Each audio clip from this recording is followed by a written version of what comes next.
Bem-vindos mais uma vez ao podlaw.tv.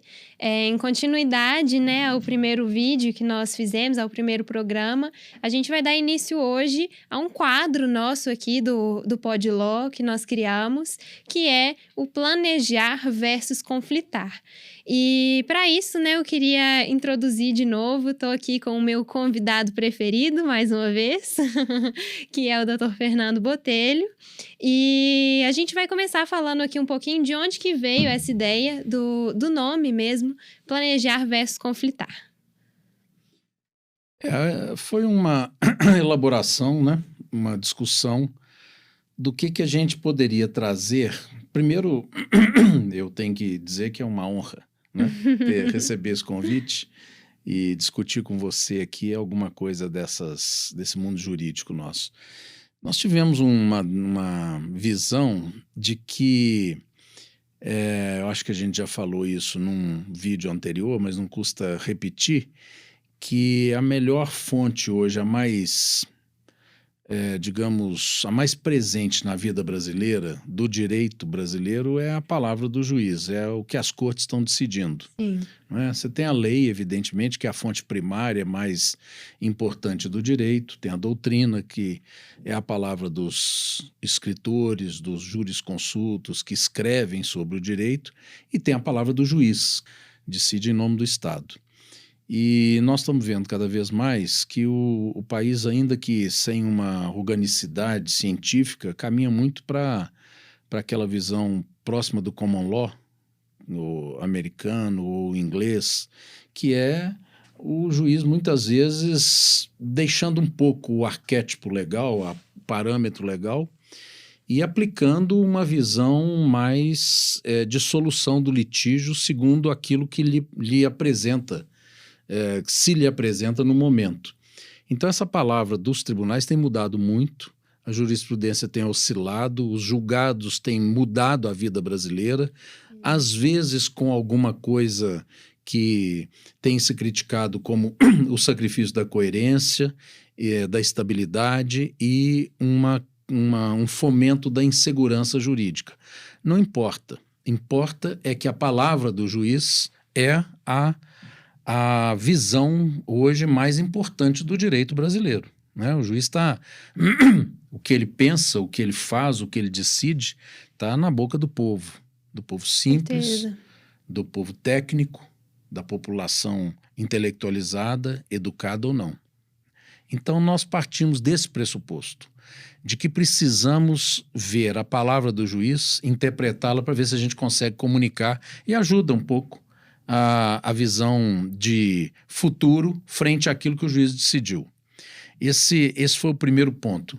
O segundo é o de que essa realidade brasileira chegou a níveis dramáticos da litigiosidade, do tanto que o juiz é chamado a decidir. O juiz brasileiro é hoje, no globo terrestre, aquele que mais decide. O número de demandas, de litígios por juiz brasileiro, eu estou sem esse número aqui agora, mas ele está disponível no Conselho Nacional de Justiça, é estupendo, é explosivo, é inadministrável. E o Brasil atingiu um número indizível, né? Descabido. 110 milhões de litígios, 110 milhões de processos para 223, 225 milhões de pessoas. Praticamente uma briga por cada duas pessoas. Então, esse é um nível de litigiosidade destacável em qualquer cenário de análise mundial e pouco compatível com o traço preponderante da sociedade brasileira, que não é belicosa, não tem tradição de grandes conflitos internos, nem mesmo externos, e tem uma têmpera tropicalizada muito mais para a conciliação do que para o litígio, e está nesses níveis estratosféricos. Eu acho que não cabe aqui nesse debate agora discutir causas disso, que são complexas, muito técnicas às vezes, e isso não é o propósito dessa nossa discussão. Mas o fato analisado em segundo nível é esse. Quer dizer, nós temos uma realidade hoje que precisa ser contida, precisa ser harmonizada, precisa ser minimizada e planejada. Uhum. Então, quem sabe, se nós extrairmos, vamos lá, da palavra do juiz, uma forma de planejar, e traduzir isso, o que é possível fazer segundo o que os juízes brasileiros estão decidindo? Sim. O que não se deve fazer segundo o que os juízes estão decidindo? Como acautelar as relações civis, comerciais, empresariais, societárias, até mesmo as familiares, segundo o que o juiz está decidindo. Então, nós, depois de pensarmos isso, chegamos a uma síntese. Planejar versus conflitar.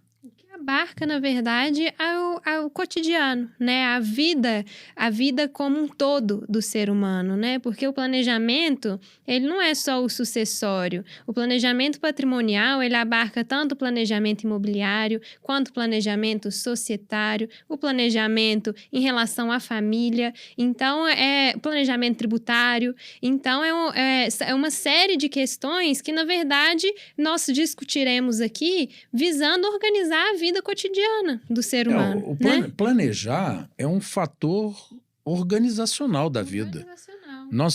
Eu planejo a organização do meu quarto, Sim. da minha vida profissional, do nosso podcast, não é? E eu tenho certeza que se nós desorganizarmos ou não planejarmos, nós vamos conflitar. Com certeza. Até porque atualmente tem tido muitas transformações, né? No âmbito da família, no âmbito da propriedade. Exatamente. Então, eu acho que o planejar, o organizar, né? Pôr tudo em ordem é muito necessário para evitar o conflito, né? Então, vamos batizar? Vamos. Planejar versus conflitar. É isso. Esse é o nosso vídeo e que vai trazer essa visão que a gente está dizendo. A palavra do juiz e como dos tribunais e como devemos planejar a vida segundo o que está sendo decidido ali. Exatamente. Vamos lá? Vamos lá. Você tem algum introdutório aí, algum tema para a gente começar? Eu trouxe algumas coisas aqui que eu achei que, para começar, poderiam servir assim de petisco para essa discussão. Posso tratar aqui rapidamente. Então, vamos lá. Vamos tentar ver se a gente consegue fazer isso, mas eu preciso contar com a sua ajuda. Eu talvez seja o mais perigoso, para nós não burocratizarmos a linguagem. Sim. E fazermos disso uma coisa leve. Acessível, né? Para todos os públicos, que é o que a gente estava discutindo no outro programa, Exatamente. Né? Porque é fácil a gente degringolar aqui para alguma coisa pesada e ninguém querer ouvir isso. Então, o que eu trouxe aqui, eu trouxe 4 casos, que eu acho que vale a pena, que são casos da vida. Sim. O primeiro deles foi uma doação. Doar é passar para outro sem qualquer condição, né? É um ato, assim, de liberalidade. Uhum. Diferente da compra e venda, por exemplo. Eu dou. Então, é dar alguma coisa. Sim. Uma doação de cotas de sociedades. Isso aqui foi decidido lá em Brasília pelo Superior Tribunal de Justiça, especificamente uma decisão de um ministro de grande prestígio, que é o ministro Luiz Felipe Salomão, agora de março de 2022.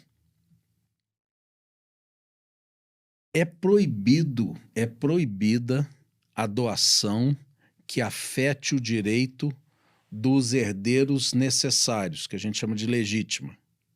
Então, se eu doar para a Isabela, que é a minha filha, eu não posso afetar com essa doação o direito dos meus 2 outros filhos. Sim, os herdeiros, só fazendo, desculpa te interromper, mas só fazendo um complemento, os herdeiros necessários, né, já que a gente está trabalhando com todos os públicos, são tanto os ascendentes quanto os descendentes e o cônjuge. Se eu afetar o direito dos outros, essa doação vai ser reduzida. Ela vai ser conferida depois da minha morte para ser diminuída para que esses outros herdeiros tenham a igualdade com aquela que eu beneficiei. Então é muito comum hoje, né, Isabela, nos planejamentos das vidas de sociedade, de patrimônio, a gente querer hoje deixar os filhos com a vida arrumada. Sim. E às vezes um filho eu acabo aquinhoando, eu dou para ele uma coisa que ele está precisando. E não faço isso em relação aos outros. Posso fazer? Posso fazer. Eu não preciso da anuência dos outros. Desde, repito, que não afete a parte dos outros que tem que ser igual a dele. Os 50% referentes à sucessão legítima, né? Que é a parte que ele poderia, Sim. que ele não pode afetar. Sim. Né? Muito bem. O que que o Superior Tribunal de Justiça decidiu agora em março? E o número desse julgamento, que é coisa A técnica, gente vai a gente disponibilizar. disponibiliza num link Sim, no próprio sim. canal para que a pessoa possa acessar. A gente vai indicar aqui para vocês. Ele estabeleceu, muito interessante, que no âmbito da sociedade comercial, e era uma sociedade por cotas de responsabilidade limitada, essa doação, embora tenha sido desigualadora para os outros filhos, permaneceu o doador, o pai que doou, o controlador da sociedade. Ele continuou sendo o controlador. Ele doou parte das cotas, mesmo causando a desigualdade.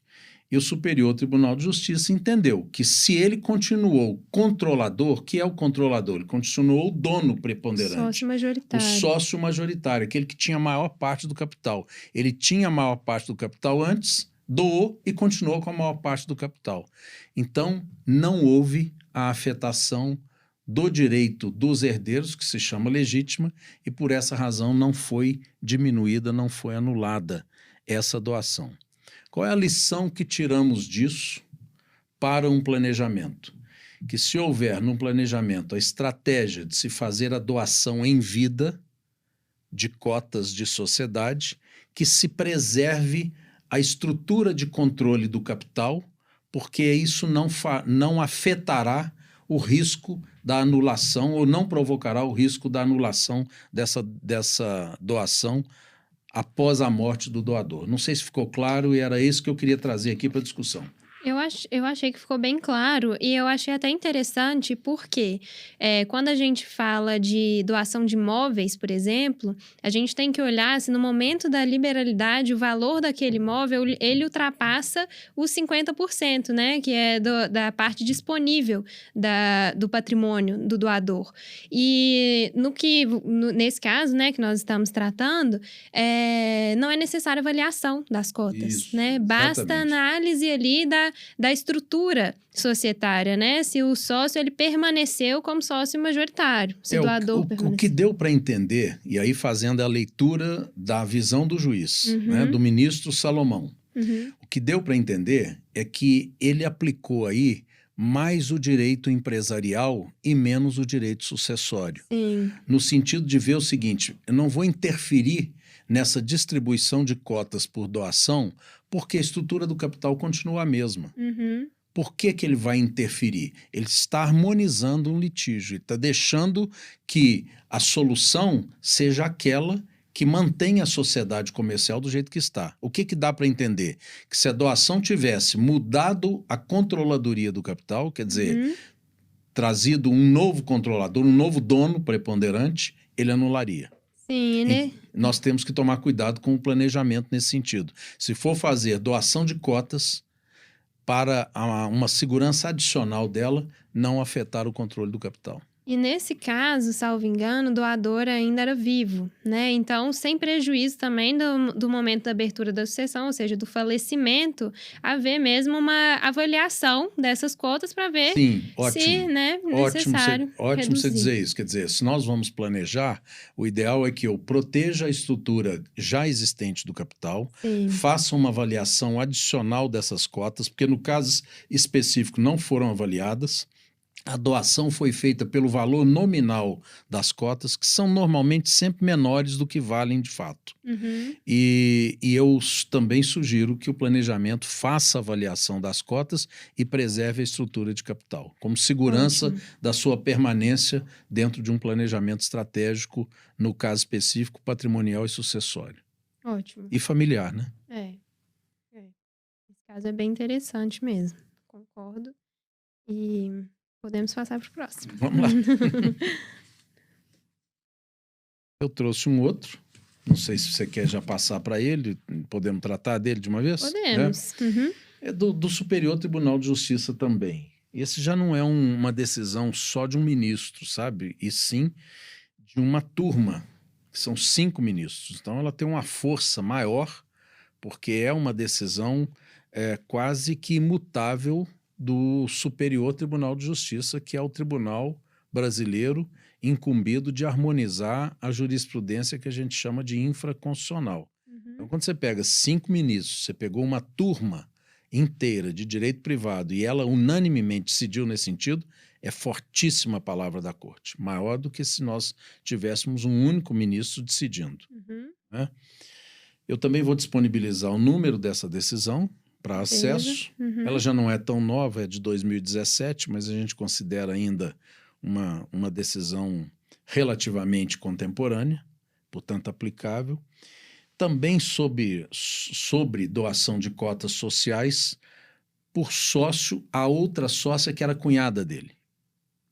Então aqui nós temos um problema de direito conjugal, porque ele era companheiro, não era casado, ele estava em união estável, antiga, com uma mulher, e era sócio de uma cunhada.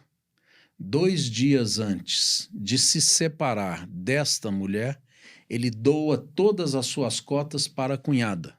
2 dias antes. 2 dias antes. O Superior Tribunal de Justiça aceitou que a cunhada participasse como ré, como demandada, como requerida da ação de divórcio para anulação dessa fraude que prejudicou a companheira. O que se vai deduzir disso? Qual é a lição? Não fraudar o patrimônio do casal. Sim. Com cotas dentro de sociedade. O patrimônio do casal, o regime de bens, ele tem valor não só patrimonial, mas um valor social extremamente significativo. Ele transcende o valor do patrimônio empresarial, a ponto do Superior Tribunal de Justiça fazer aqui o que se chama desconsideração inversa da personalidade jurídica da empresa. Por quê? Porque ele entrou dentro da empresa e trouxe a sócia da empresa para dentro do processo de divórcio. Anulou a doação e mandou que fosse feita a partilha das cotas doadas pelo ex-companheiro para a cunhada. Então é um precedente da maior importância que recomenda que o planejamento societário, patrimonial, não incorra na estratégia que me parece, com todo o respeito aqui, me parece pobre, de se frustrar com essa agressividade uma garantia tão sólida como é o regime de bens, tanto no casamento como na união estável. Nessa questão aí, 2 dias antes da separação, fazer uma operação dessa, realmente há quase uma presunção mesmo de fraude, De né? fraude, é uma fraude. E a fraude, né, é um negócio jurídico simulado, né? O que houve ali foi uma simulação. Na verdade, ele estava se utilizando da personalidade jurídica da empresa para poder subtrair bens da cônjuge, né? Da companheira. O objetivo era era proteger as cotas. Imagina, quando ele doa tudo, ele doa as cotas da própria esposa, da própria companheira. Então era tirar dela um patrimônio e transferir para outra. Esvaziar o patrimônio. Para na hora da partilha não... Esvaziar o patrimônio que não era dele. Era transferir o patrimônio dela, mas que estava no nome dele, para uma outra pessoa. Uma fraude grotesca que o Superior Tribunal de Justiça anulou. E é interessante, né, que houve a desconsideração inversa da personalidade jurídica para colocar no polo passivo a sócia. A sócia que não participava, obviamente, do casamento do seu sócio, teve que participar da dissolução do casamento, que era o divórcio, porque a anulação dessa doação se deu no âmbito de uma ação de divórcio. É muito interessante mesmo. Vamos prosseguir aqui, Isabela, ou você quer mudar o tema? Não, vamos embora. Eu trouxe agora uma decisão do nosso Tribunal de Justiça de Minas Gerais, do meu querido Tribunal de Justiça de Minas Gerais, que tive a honra de integrar por 4 anos na condição de desembargador. E, portanto, não só como advogado que sou hoje, mas como ex-membro do Poder Judiciário de Minas, é um tribunal do qual falo com muito carinho. Então, nós temos aqui um precedente, que é uma decisão colegiada, portanto, não é também uma decisão de um único desembargador. É uma decisão aqui de 5 desembargadores, porque tratou-se de um julgamento que a gente chama de câmara cheia, em razão de uma divergência estabelecida. O score do resultado é muito apertado, 3 desembargadores tiveram um entendimento e 2 tiveram outro entendimento diverso, e, portanto, é um assunto de extrema polêmica, não resolvido, mas que eu achei que valia a pena trazer aqui para que nós saibamos também das dificuldades de se planejar a vida em razão de algumas coisas que a justiça ainda não resolveu com tranquilidade. O caso aqui também é doação. Uma doação de um imóvel, isso foi julgado em 2020. Foi junho de 2020, plena pandemia. Uma doação de um imóvel para 3 filhos. O cidadão doou aquilo que tinha, era um imóvel, para os 3 filhos que ele tinha. Ele tinha um imóvel e 3 filhos. Ele doou para os 3. Legal, lícita a doação, Sim. absolutamente comum, e ele não excluiu nenhum filho. O que aconteceu? Encerrada essa fase em que ele doou, ele se separa da esposa e tem um novo relacionamento posterior a isso, e desse novo relacionamento ele tem uma filha. Então ele tem uma filha nascida, concebida e nascida após a doação a esses 3 outros filhos anteriores e que não participou daquele ato. Ela surgiu na vida dele posteriormente.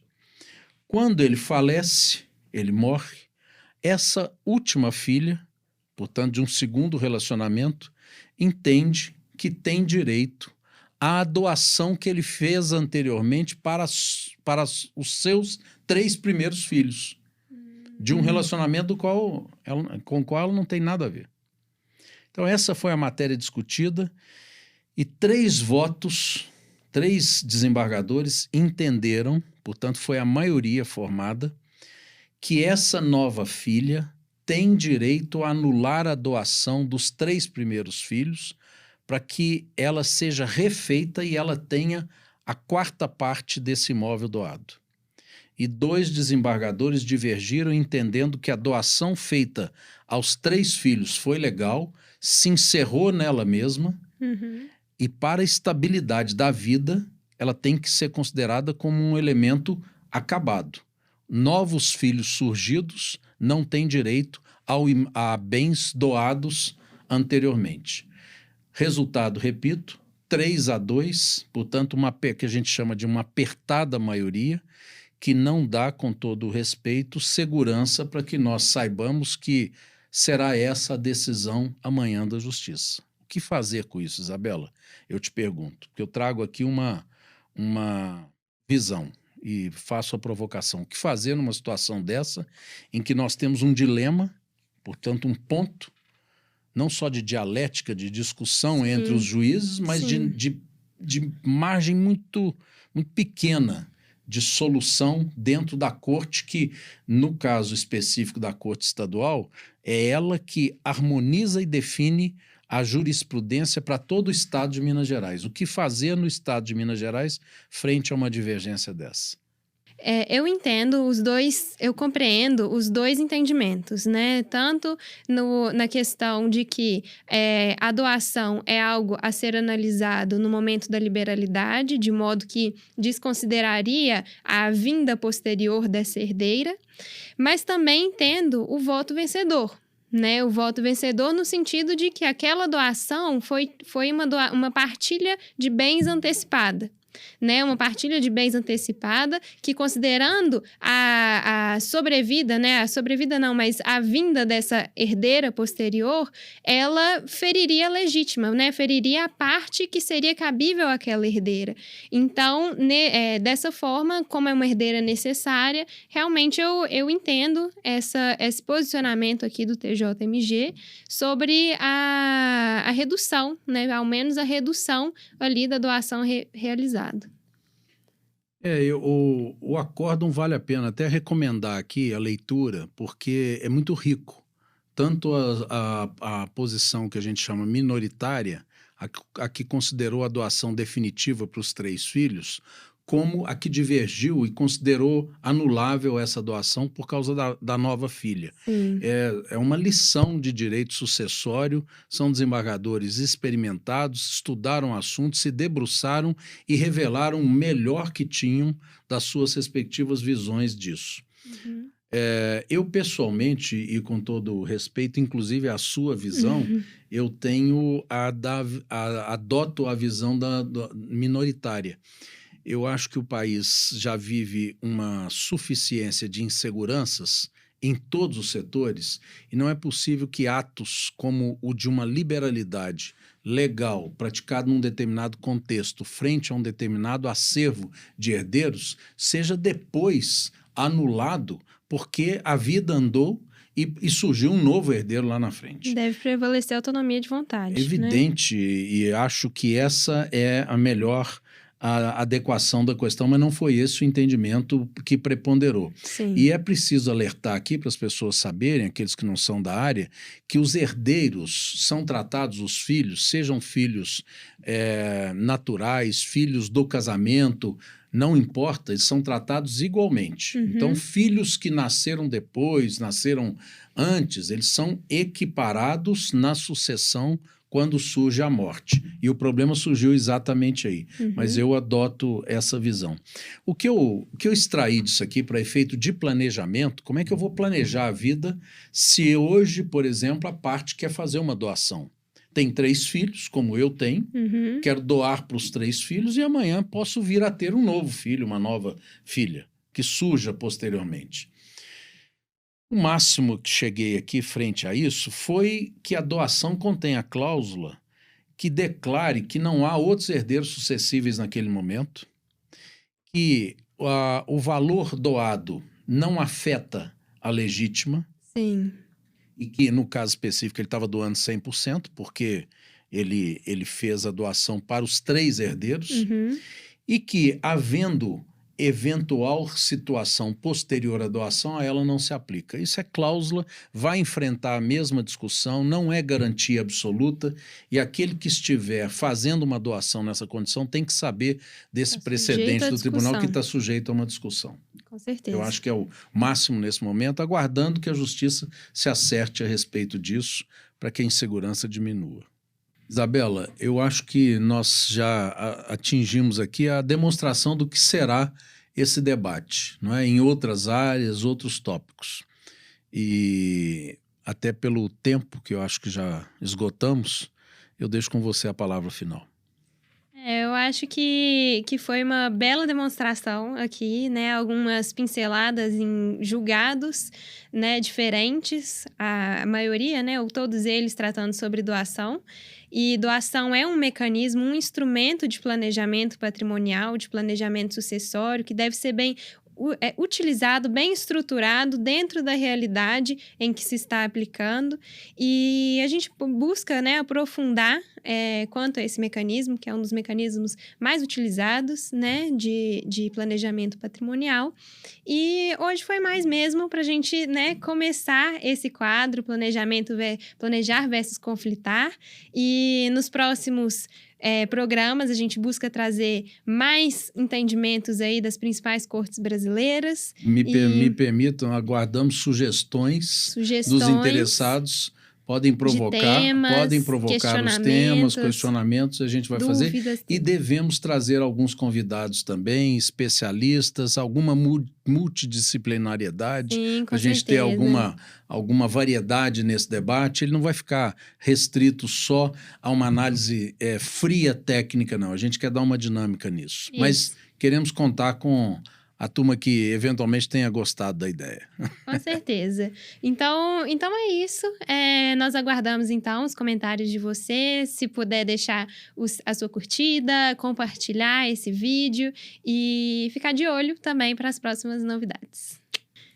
Obrigado. Obrigada. Tchau. Tchau.